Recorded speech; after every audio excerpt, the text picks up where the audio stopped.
System 1 loaded.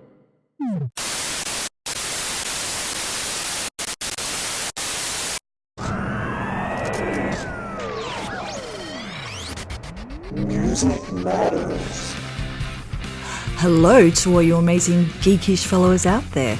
This is Miss Maiden, and I am back with another action-packed episode of Miss Maiden Presents. Now to start, we have a release that is sure to have rockers across the globe running to the confessional, with the news out that the Pope Francis is releasing a rock album. The holy disc, entitled Wake Up, due for release later this year, is said to feature the rocking pontiff delivering his messages of hope over a soundtrack ranging from pop rock to Gregorian chants. On the opposite end of the scale, it's been a metal victory for the mighty Slayer and their fans, with the band's latest album Repentless charting at number 2 in the world according to the United World Chart. Now, there is no doubt about the power of metal and the dedication of Slayer and their fans, and I'm sure this news would make the late great Jeff Hanneman very proud indeed.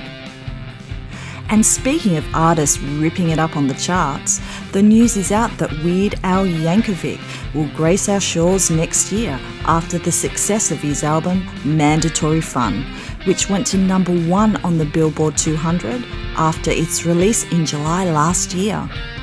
The Mandatory Fun tour will kick off across the country next January. Now, in news close to home, Thirsty Merc's touring drummer Mick Skelton was recently involved in a tragic car accident whilst on tour with the band in Victoria. The accident claimed the life of the band's stage manager Shane Cooper and left Mick in intensive care with critical injuries.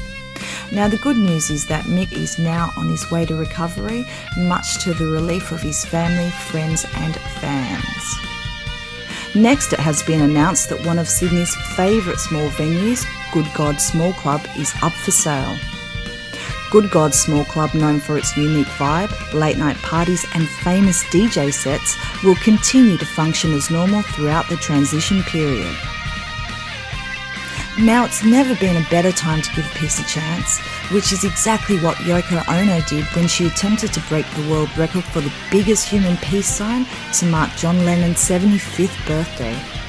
Thousands gathered in New York Central Park to pay tribute to their fallen hero, and whilst no records were broken, they did manage to successfully convey Lennon's message of peace. John Lennon would have been 75 on October 9th this year. Now, to finish, a few weeks back, I decided to hit the streets. My mission?